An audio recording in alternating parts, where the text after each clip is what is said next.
primeiro lugar, faremos mais uma apresentação dos trabalhos técnicos escolhidos no terceiro concurso de monografia da FENAFISCO, Federação Nacional do Físico Estadual e Distrital. Convidamos para compor a mesa o senhor José Pessoa Lins, presidente do Sindifisco Pernambuco. Por favor, Pessoa. Convidamos para secretariar os trabalhos, convidamos a senhora Maria Cristina de Oliveira, diretora de Formação Sindical e de Relações Intersindicais do Sindifisco Minas Gerais. Convidamos o senhor José Alto Júnior, vice-presidente do Sindifisco Mato Grosso do Sul. Convidamos o senhor Eduardo Lobo, vice-presidente do Sindifisco Santa Catarina. Convidamos o senhor Yuri, Sindifisco Alagoas. Bom, esta apresentação tem como tema controle fiscal dos distribuidores hospitalares em Minas Gerais. Como autor, Paulo Henrique Rocha Leão, filiado ao Sindifisco Minas Gerais, Sindicato dos Fiscais e Agentes Fiscais de Tributo do Estado de Minas Gerais, que convidamos para compor a mesa. Bom, em primeiro lugar, eu gostaria de destacar a importância desses trabalhos, essa integração. O companheiro Paulo Henrique, que é um colega nosso lá dos concursos mais recentes, eu acho que isso, o fisco só engrandece e fortalece o fisco. A gente tem a oportunidade de fazer esse intercâmbio do trabalho e parabenizar o Paulo por esse brilhante trabalho também. O Paulo Henrique é formado em curso superior em administração pública, Escola de Governo, Fundação João Pinheiro. Curso superior de matemática, Universidade Federal de Minas Gerais, interrompido no 7º período. Experiências profissionais. Divisão de Engenharia e Patrimônio, Instituto Nacional de Seguridade Social, de novembro de 97 a setembro de 98. Consultoria Júnior da Fundação João Pinheiro, em 2000. Escola de Governo, Fundação João Pinheiro, junho de 2000 a dezembro de 2000. Estágio nas pesquisas Diagnóstico da Rede de Abrigos de Belo Horizonte. Centro de Desenvolvimento de Administração, Fundação João Pinheiro, dezembro de 2000 a agosto de 2001. Estágio nas pesquisas Diagnóstico da Gestão de Materiais no Estado de Minas Gerais. Fundação TV Minas Cultura e Educativa, agosto de 2001 a junho de 2003. Assessoria de Planejamento e Coordenação, coordenação de contas a receber, contas a pagar. Secretaria de Estado de Defesa Social, junho de 2003 a dezembro de 2004. Elaboração da estrutura de programas, projetos e atividades de PPAG, 2004 a 2007. Secretaria de Estado de Desenvolvimento Regional e Políticas Urbanas, setembro de 2004 até março de 2006. Diretor de Programas e Projetos Metropolitanos. Secretaria de Estado da Fazenda, março de 2006 em diante. Auditor Fiscal da Receita Estadual AFRE. Palestrante também do Programa de Educação Fiscal.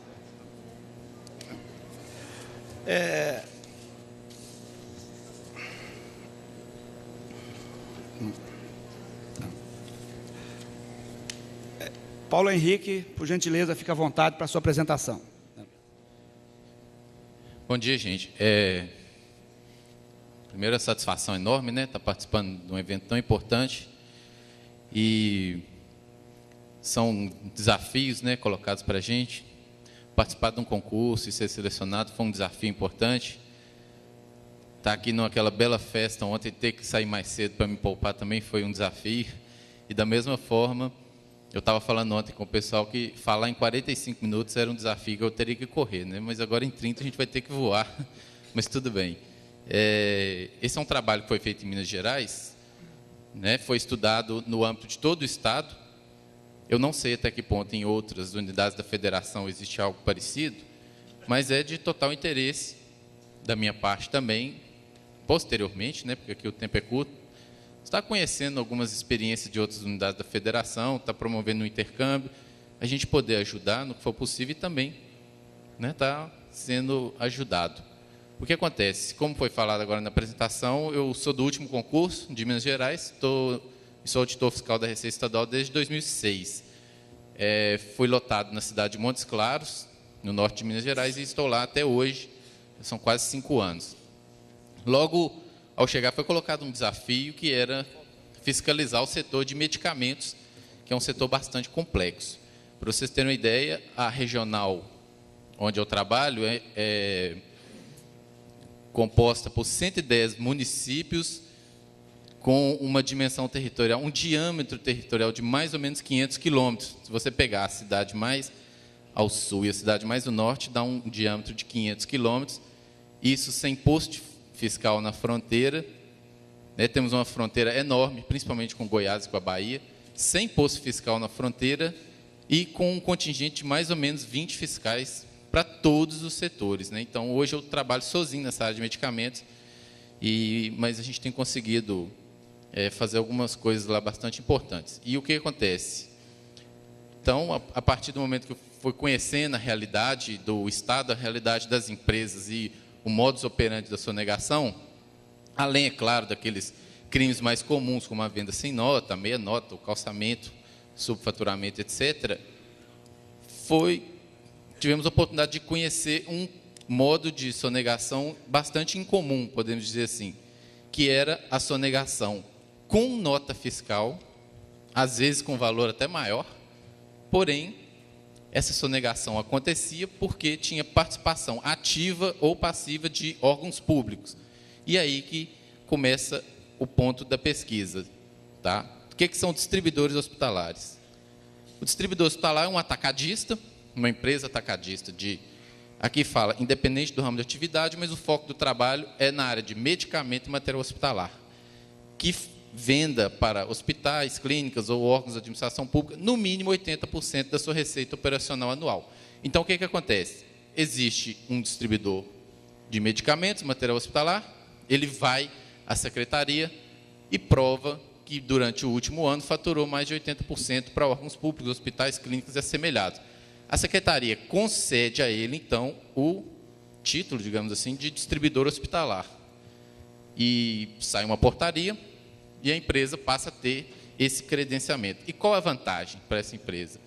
A vantagem é que ela está livre de substituição tributária. Ou seja, esse distribuidor hospitalar compra medicamento e material hospitalar sem substituição tributária e, na hora de vender, também não precisa recolher. Por quê? Porque ela está vendendo para hospital, clínica, órgãos públicos. Mas, se ela optar por dentro desses 20%, porque ela tem que faturar 80% para a prefeitura, mas se dentro dessa margem de 20% ela optar por vender para um varejo, para uma farmácia, aí passa a ter a obrigação de recolher substituição tributária, mas só na saída. Então, o que acontece? Levando-se em conta questões de saúde pública e também o fato de uma prefeitura ser equiparada a um consumidor final, é bastante razoável que o Estado faça isso. Porém, na prática, o que acontece? Os sonegadores estão usando isso como recurso para não pagar a substituição tributária. E aí o nosso grande problema é a empresa se credencia, compra sem substituição tributária, vende sem substituição para a prefeitura, emite a nota fiscal, porém não entrega. E há casos ainda que leva esse remédio para a farmácia, obviamente sem nota, o que o trabalho demonstrou que além dos grandes prejuízos do ICMS, traz também grandes prejuízos sociais. Por quê? Uma vez que essas operações não são fiscalizadas, abre margem para outros crimes que não seja a sonegação do ICMS. Por exemplo, superfaturamento, propina, entrega de medicamento vencido, etc. Nós vamos entrar mais em detalhes no andar aqui da apresentação. Então, essa monografia, a tese dela que foi analisada por mim com base na observação participativa no dia a dia, era que o Estado dá um benefício fiscal, digamos assim, muito grande e, ao mesmo tempo, o controle é mínimo ou quase nulo, podemos dizer, dependendo do caso. E aí, o que acontece? Eu vou passar muito rápido aqui a estrutura teórica do trabalho, porque o tempo é curto, tá? A gente começa falando conceito de ICMS, base de cálculo, isso aqui para ninguém aqui precisa aprender mais isso, porque faz parte do nosso dia a dia. Eu só coloquei isso no trabalho porque uma das intenções desse trabalho era promover um intercâmbio com outros órgãos, como o Ministério Público, os tribunais de conta, Controladoria Geral da União, Vigilância Sanitária, e também para palestras em algum outro local que o foco não seja um evento de fisco, né? Então, isso aqui eu não vou passar, não. Aí, o que acontece? Um problema também que foi detectado no início é que não havia consenso entre os colegas, né, da repartição, se a gente poderia ou não realizar uma ação em órgão público. E, então, já tem uma primeira pergunta a ser respondida pela monografia, que está aqui. O auditor fiscal pode fiscalizar um órgão público? Para algumas pessoas é óbvio que sim, mas outras já acham que não, e o trabalho mostrou, quando chegar nos resultados vocês vão saber, que não há consenso quanto a isso. Mas, pelo meu estudo, a resposta é sim, pode. E se levar em conta as barbaridades, digamos assim, que a gente teve a oportunidade de visualizar, eu digo mais, não só pode, como deve, né? Então, esse conceito aqui é interessante, a fiscalização tributária em nome do interesse público, caracterizado pelo amplo acesso, saiu 2 vezes aí, vocês desculpem, foi a pressa, né? A documentos, provas, estabelecimentos e qualquer material que se fizer necessário à aferição da correção na obrigação tributária. Tá? Isso aí é um mix aí de conceitos de vários autores que eu estudei. Tá? Então, o que acontece? Não existe uma regulamentação específica tratando de ação fiscal em órgão público. Porém, se a gente analisar diversos fragmentos aí de normas, você conclui que isso é possível, porque todos convergem para dizer que sim. E aí eu falo desde a Constituição Federal até normas inferiores, né, infralegais do Estado de Minas Gerais. Então, vamos passar aqui rapidamente. Por exemplo, eu olhei a questão da imunidade recíproca na Constituição Federal. Isso não impede a fiscalização, porque lá só fala na proibição dos entes federativos tributários, o patrimônio, a renda ou serviço um do outro. Aqui, no caso, não é isso que acontece. A gente tem uma prefeitura, por exemplo, realizando uma transação comercial com um particular. Então, o ICMS é devido, o ICMS normal, né? E, no caso, a substituição tributária não foi porque o Estado isentou, mas a imunidade recíproca não impede. Essa lei 6763 é a lei que trata dos tributos dentro do Estado de Minas Gerais, né? E aqui está, apesar de estar esse artigo 15 aqui bem claro, não há consenso entre as pessoas, mas isso aqui para mim é o principal. Incluem-se entre os contribuintes do imposto os órgãos de administração pública. Então, para mim aqui já matou, mas como não havia consenso, buscamos mais normas, né? Olha só, o conceito de estabelecimento, vou destacar só algumas palavras. Para o efeito da legislação, estabelecimento é local privado ou público, então isso aqui também reforça, e sublinhado lá embaixo, bem como onde se encontram armazenadas as mercadorias. No caso específico, às vezes não vai ter armazenada porque só teve transação de papel, né? A mercadoria nem entrou.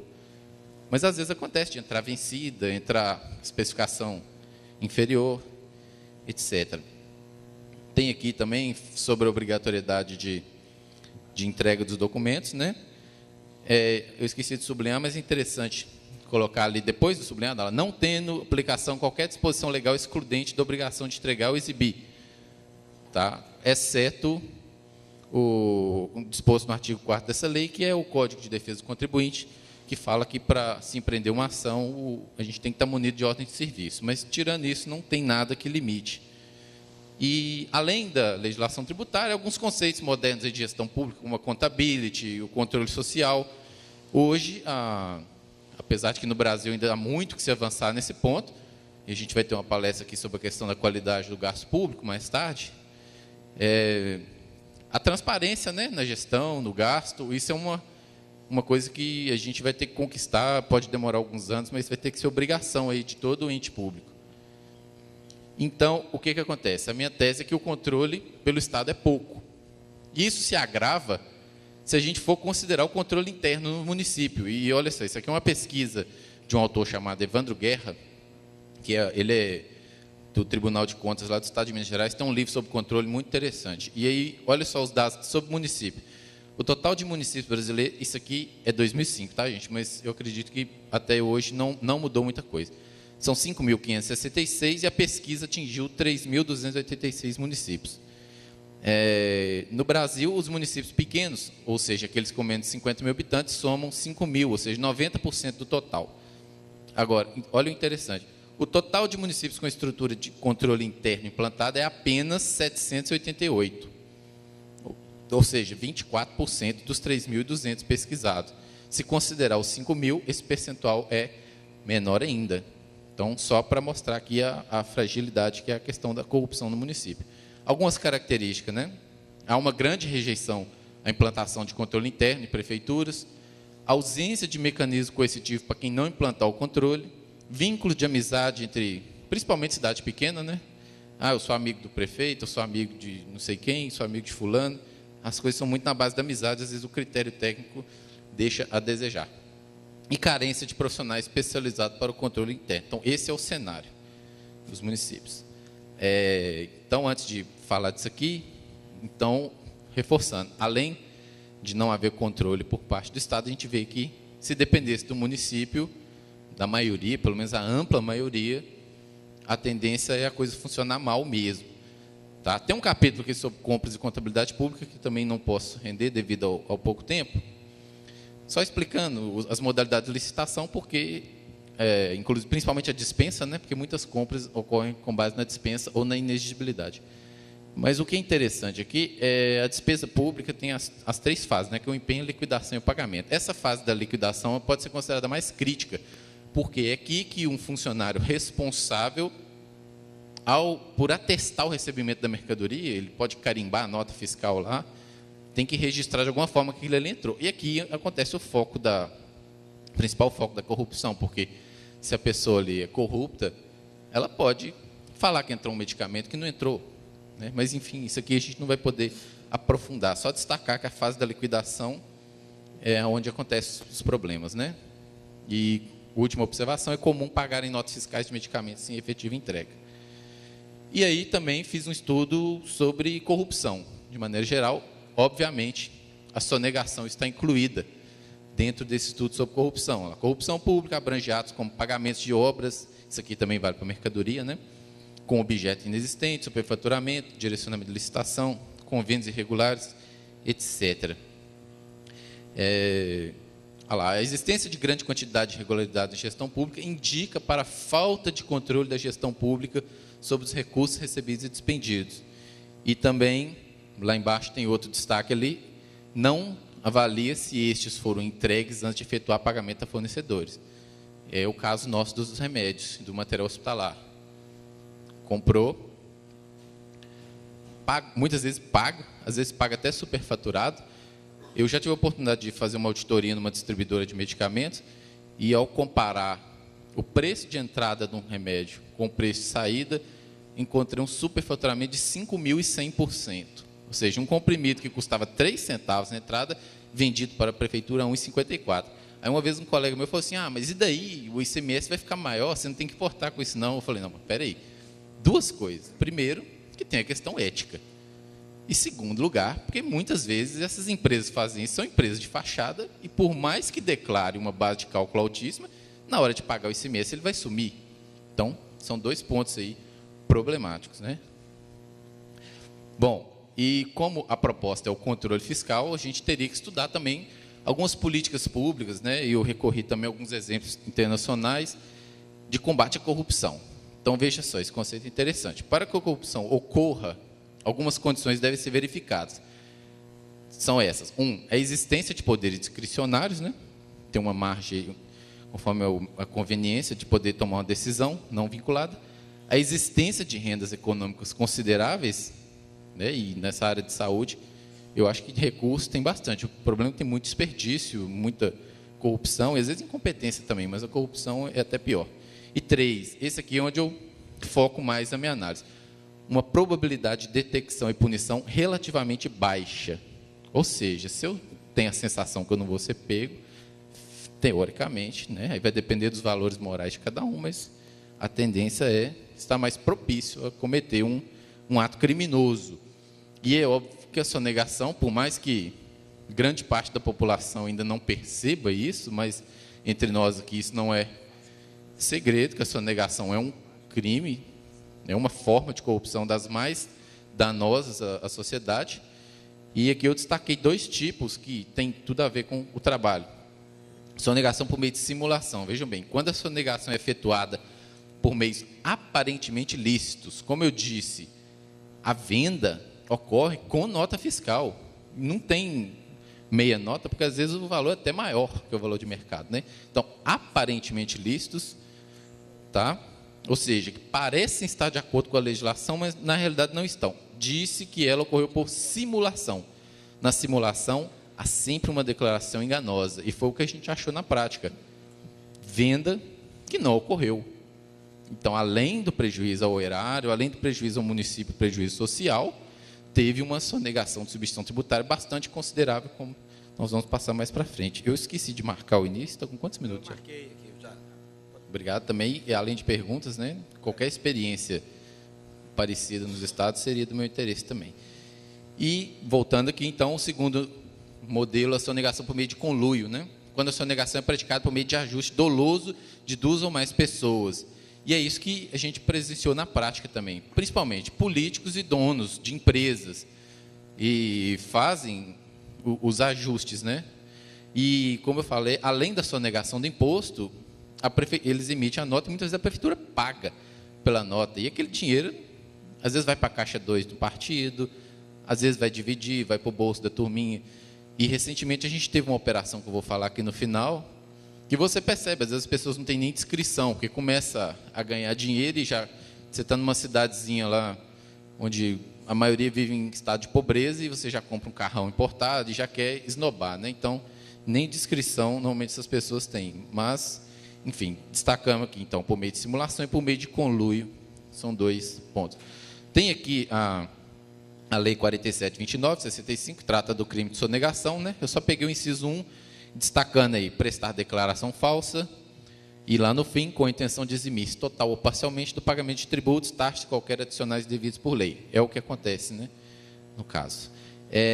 Motivos da sonegação. Eu peguei só alguns mais importantes. Por exemplo, a cumplicidade das autoridades, no caso aqui, prefeito, secretário de saúde ou diretor de licitações. A falta de esse ponto é importantíssimo, e na hora dos resultados eu vou ter que frisar ele. A falta de uma atuação conjunta entre diversos órgãos. Por quê? Muitas vezes, esse trabalho meu provou que a gente pode ir além, mas tem coisa que a gente não pode fazer. Por exemplo, eu não posso pedir uma escuta, por exemplo. E aí entra a necessidade dessas parcerias. A gente tem, hoje lá, no combate a esse tipo de crime, parceria com 2 órgãos que têm sido sensacionais, que é o Ministério Público Estadual e a Vigilância Sanitária. Eu vou entrar em detalhes daqui a pouco, mas está aqui como motivo da sonegação. Um dos motivos seria a falta de atuação conjunta entre os órgãos públicos.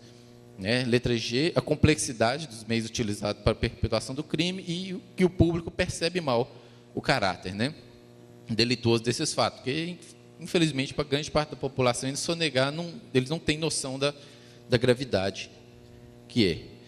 E aí a gente entra, então, nas principais políticas públicas de combate à corrupção. E o principal aqui é a percepção de risco. Eu já falei um pouco lá atrás, basicamente é isso, a penalidade para a corrupção, que é uma função composta das probabilidades de ser pego. Resumidamente é isso. Tá? Se a pessoa sente medo de ser pego, teoricamente ela vai pensar 2, 3, 4 vezes antes de cometer um ato. Agora, se ela está num lugar onde nunca tem fiscalização, onde nunca acontece nada, e está ali um esquema fácil, a tentação costuma ser grande. É lógico que aí tem a questão moral, psicológica de cada uma, que tem gente que o risco pode ser altíssimo que vai fazer. Agora, tem gente que pode não ter risco nenhum, mas por questão de ética não vai fazer nada também. Isso, mas enfim, no geral é isso. Quanto maior a probabilidade de ser pego, menor a chance de que os atos ocorram. E no nosso caso, o que acontece? O fiscal trabalha na distribuidora, mas não vai no órgão público. Então vamos sonegar aqui no órgão público, o fiscal não vem mesmo. Por isso que o trabalho bate muito nessa tecla da necessidade, né, da gente fazer isso. Importância da educação, aqui é a longo prazo mesmo, educar a população para entender o problema da corrupção, enfim, criar-se a cultura de cobrar dos políticos, cobrar dos agentes públicos. Né? Infelizmente, a gente não pode detalhar. Muito não. O controle social, como eu já disse, por meio de voto, controle parlamentar, controle dos procedimentos burocráticos, via mídia ou grupos da sociedade civil. Hoje a gente tem ONGs aí, e com a internet isso está ficando um pouco mais fácil. A gente vê muitos blogs, alguns não tão sérios assim, mas alguns bastante sérios, que estão denunciando isso, e antigamente era mais difícil descobrir, né? Ações integradas entre os órgãos, já expliquei a importância, só citando aqui, Receita Federal, Estadual, Municipal, Polícia, Ministério Público, CGU, Tribunais de Contas, Agência de Vigilância Sanitária, etc. Tá? E o combate à corrupção nas compras, tá? Não vou poder entrar muito em detalhe aqui, mas na hora de mostrar os resultados, vou mostrar como a gente, enquanto auditor fiscal, tem colaborado para isso acontecer. No trabalho eu cito algumas reportagens de jornal, algumas sentenças, algumas peças do Ministério Público, a título de ilustração, mostrando alguns casos de corrupção. Então, nessas pesquisas, isso tudo aqui foi exemplo de crime que eu encontrei envolvendo prefeitura. Tá? Ou seja, quer dizer que eu, auditor fiscal, vou querer resolver isso tudo? Não, não é por aí. Eu vou atuar visando o combate da sonegação até onde eu puder, e acredite, a tese é essa, que uma vez que eu estou ali fiscalizando as notas, estou criando uma percepção de risco maior e colaborando para diminuir outros crimes também, que não seja a sonegação. Inclusive, quando eu propus essa ideia de trabalho, alguma pessoa fala, mas você quer ser fiscal de prefeitura? Eu falei, não, eu sou fiscal de CMS, e se a prefeitura estiver colaborando para sonegar o CMS, aí sim, eu vou fazer alguma coisa. Mas só a título de exemplo, são inúmeros exemplos, mas tem um caso muito bizarro, que é de uma cidade lá da região que eu trabalho, não vou citar o nome, mas a prefeitura comprou, de uma vez, uma nota fiscal, ataduras para os hospitais públicos, e essas ataduras, conforme o levantamento do Ministério Público, dariam para atender toda a população da cidade por 66 anos. Isso, sim, uma compra, uma nota fiscal. Ou seja, comprou isso tudo? Lógico que não, isso foi... Mas recebeu por isso? Recebeu. Felizmente, isso aí foi um crime que já foi condenado. Mas é um exemplo, né? Então, voltando aqui, o meu trabalho entra para o estudo de caso, que o processo ele ocorre da maneira lícita e ilícita. A lícita eu já falei, os distribuidores falam, compra sem substituição tributária, vende para a prefeitura sem substituição tributária. Entregou o remédio, recebeu, tudo ok. Não devia substituição tributária, tá ok. Porém, na prática, a coisa costuma se desvirtuar e a gente tem visto que acontece muito. É lógico que não são todas, mas acontece muito. Que é isso, comprou sem, teve o benefício, vendeu com nota, ou seja, aparentemente, a simulação, né? Sonegação por simulação, aparentemente legal, mas à medida que não entrega, isso não ocorreu. E muitas vezes entrega na farmácia, tá? Só que como, ao entregar na farmácia, ele deveria ter pago a ST na saída, também não paga. Então, tem sonegação na entrada, na saída, de tudo quanto é jeito. O que acontece? Uma vez, numa busca e apreensão numa cidade, nós localizamos uns bilhetes na mesa do empresário, é uma cidade longe, também, acho que nunca sonhou que fiscal ia aparecer lá, mas nós chegamos e peguei, assim, e-mails impressos, com combinação, falando assim, ô fulano, uma pessoa do setor de licitação de uma prefeitura, e-mail para o dono da distribuidora. Foi até esse e-mail que motivou mesmo esse trabalho começar a acontecer. Ah, manda para mim aí a relação dos medicamentos, você quer que eu descarregue aqui na prefeitura, que eu vou montar uma licitação, mas, por favor, não passe de 70 mil reais. Escrito nesses termos, né? Ou seja, isso aí foi encaminhado para o Ministério Público também,